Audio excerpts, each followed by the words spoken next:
छेद होएगा उसकी परवाह नहीं करते हम। नहीं लेकिन हमने जो मांगनी करे वो मांगनी हमारी है और वो होगी और उसको आगे न्याय मिलेगा, ये हमारी अपेक्षा है। मैं जो समाज में है, हर समाज को अपने अपने समाज का स्वाभिमान रहता है, लेकिन उसके संगात बाकी के समाज का भी सम्मान करना पड़ता है और वो सम्मान के संगात करने की हमारी अपेक्षा है। मैंने वहां बताया आपको कि 1 नंबर का हिंदू भाई हमारा बड़ा भाई है, उसके बाद में दलित भाई 2 नंबर पे, आदिवासी भाई 3 नंबर पे, हम 4थे नंबर पे। हमको न्याय देना चाहिए और वो न्याय के बारे में मांग रहे हैं हम सरकार।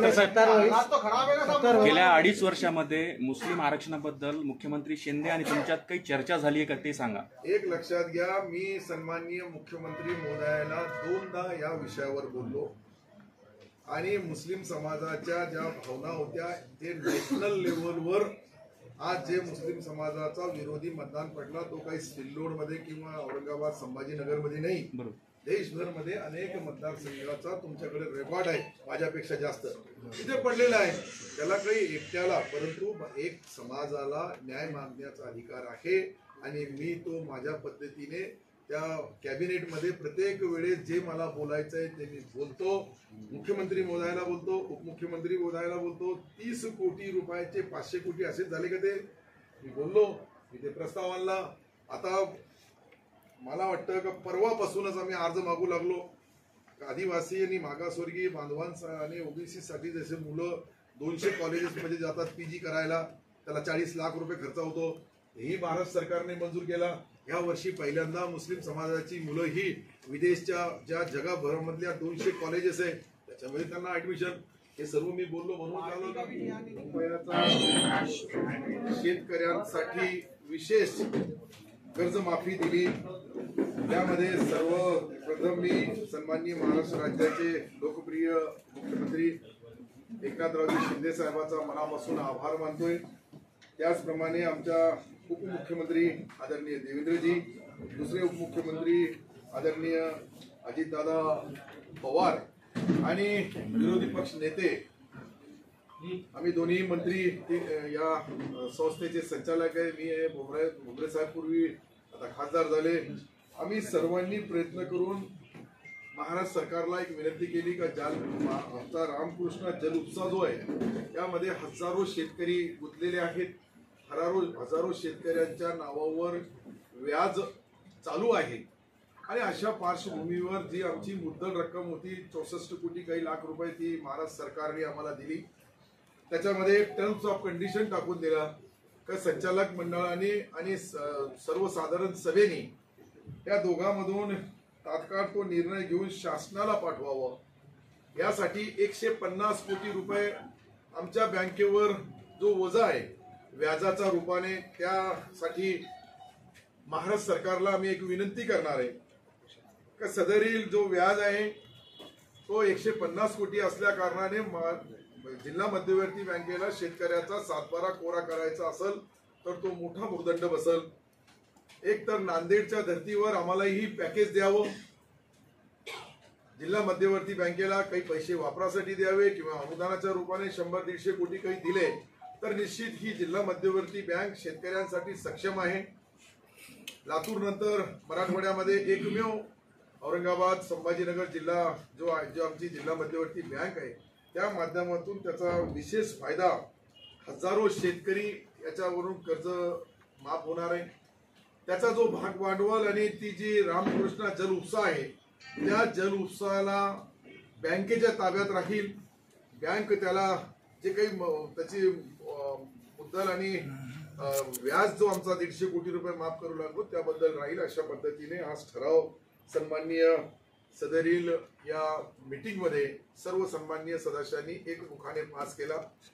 आणि विशेष म्हणजे याच्यानंतर विशेष सर्वसाधारण सभा बोलवावी, जे विशेष सर्वसाधारण सभेला सर्व जिल्ह्याचे विविध कार्यकारी सोसायटीचे निमंत्रित प्रतिनिधी येतात आणि त्यांच्या समोर हा विषय ठेवून ही विषय पुढे याला राजकारणामध्ये समाजकारणामध्ये आपण शेतकऱ्याच्या हितासाठी वापर करू लागलो, परंतु कोणी तक्रार केली तर परत याचा काही विपरीत परिणाम होऊ नये।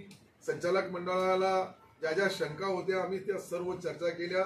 आपल्या जिल्ह्यात या विभागाचे जॉईंट रजिस्ट्रार यांनाही बोलवलं, त्यांच्याकडून ही आम्ही सल्ला घेतला आणि सल्ला घेतल्यानंतर त्यांनी सांगितलं की करायला हरकत नाही. त्या पद्धतीने आज खरं म्हणजे गेल्या 45 वर्षापासून याची मागणी होती, पण 45 वर्षामध्ये अनेक अडचणी आल्या. आज राज्याचे मुख्यमंत्री आदरणीय एकनाथरावजी शिंदे साहेब, देवेंद्रजी आणि अजितदादांनी आम्हाला कॅबिनेटमध्ये मंजुरी दिली. त्याच्यामध्ये जी आट टाकली की बाकीचे उर्वरित पैसे बँकेने माफ करावे किंवा काय करावं तसा खुलासा तात्काळ महाराष्ट्र सरकारला करावा. म्हणून महाराष्ट्र सरकारचा मी कॅबिनेट मंत्री पण आहे. कॅबिनेटमध्ये हा ठराव झालेला आहे. परंतु शेवटी या कायद्याच्या बाजू सर्व तपासून जर्नल बॉडी समोर ठेवला, ती विशेष सभा बोलवली. तर त्याच्याबद्दल जे आमच्या जिल्ह्याचे या बँकेचे मालक म्हणजे सर्व शेतकरी, विविध कार्यकारी सोसायट्या, नॉन ॲग्री अशा सर्व लोकांना बोलवून त्याच्यामध्ये आम्ही अंतिम निर्णय घेऊ. आणि हे सर्व घेतल्यानंतर याचा परिणाम असा होईल की या बँकेला जे काही आम्हाला आमची वसुलीमध्ये थोडाफार ज्या अडचणी येतात त्याही अडचणी आम्ही बँकेच्या वतीने महाराष्ट्र सरकारला कळवलं की शेतकऱ्याची कर्जमाफी करावी किंवा नाही हे महाराष्ट्र सरकार ठरवल. परंतु बँकिंग व्यवहारामध्ये पुढच्या भविष्यामध्ये बँका शेतकरीची हे पवित्र मंदिर चालवायचं आहे तर शासनाच्या मदतीशिवाय चालणार नाही. म्हणून शासनाला आम्ही अनिष्ट तफावत असेल त्याच्याबद्दल बोललो. आणि सोसायटी लेवलवर जी अनिष्ट तफावत आहे त्या माध्यमातून आज सर्व गांभीर्याने सर्व सन्माननीय सदस्य असतील, बँकेचे अधिकारी असतील यांच्याशी चर्चा केली आणि आता अंतिम निर्णय जे झालेला आहे ते 100 कोटीचा पॅकेज सरकारला मागावा किंवा सरकारने आम्ही जे 150 कोटी रुपये आज जे माफ केले ते 10 वर्षासाठी आम्हाला वापरायला द्यावं बँकेला, जेणेकरून त्याच्यावर तो पैसा आज जे बँकेचं नुकसान होऊ लागला तो भविष्यामध्ये होणार नाही अशी आमच्या सर्व सन्माननीय संचालक मंडळाने शंका व्यक्त केली. हे माफ करायला जिल्हा मध्यवर्ती बँकेला काही हरकत नाही, कारण की शेवटी ते 65 कोटी आलेत आमच्या रुटीनमध्ये येतील आणि ते शेतकरी बांधवांना किंवा आमच्या नॉन ॲग्री या दोघाला वापरायला मिळतील. दोनों डीसीएम और सीएम साहब की सही होगी और कैबिनेट में आएगा उसकी भी कॉपी दे दूंगा. हर कैबिनेट में हम कुछ ना कुछ माइनॉरिटी के लिए करते हैं और माइनॉरिटी एक मुसलमान ही नहीं है. माइनॉरिटी के अंदर जीव है, जैन है, पंजाबी है, बौद्ध है, ऐसे 7 अलग अलग जीव जात से लेके तो मुसलमान. क्या काम होने वाले हैं? ये आयुक्तालय का मतलब अभी भी समझा नहीं. तुम पत्रकार होके तो मुझे भी जनता के लिए सुनो, जनता का काम सुनो.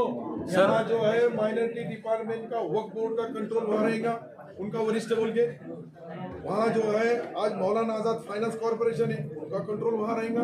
आज जो माइनॉरिटी डिपार्टमेंट का पैसा खर्च होता है वो हुआ क्या नहीं हुआ उसका कंट्रोल वहाँ रहेगा.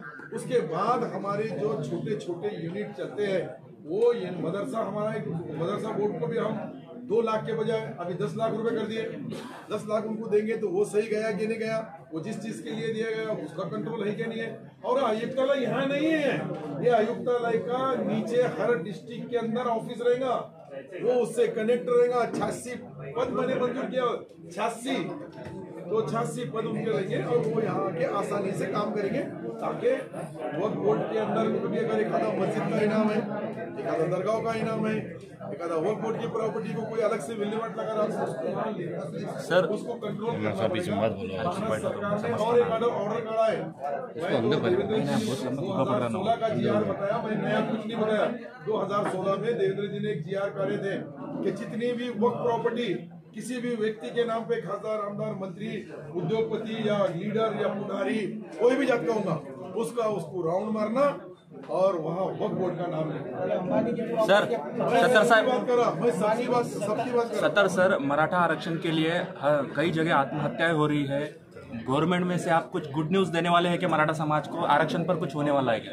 आरक्षण के ऊपर करीब कुछ 10 दिन के अंदर या 12 दिन के अंदर आपको सम्मानीय मुख्यमंत्री महोदय अधिवेशन में कोई भी घोषणा कर सकते, कभी भी कर सकते. लेकिन इसका जो मेन मकसद ये रहता है कि अधिवेशन के टाइम पे बाहर कोई घोषणा नहीं होती और मुख्यमंत्री जी इसका घोषणा उनके जो स्पीच रहेगा हमारा आखिरी का, उस स्पीच के अंदर आप सुनो. बहुत और भी घोषणाएं होने वाली है. ये मुख्यमंत्री महोदय का कर्तव्य दक्ष है, कर्तव्य का पार. जो भी आखिर तक गरीब से गरीब आदमी है उसको न्याय और इंसाफ देने का काम.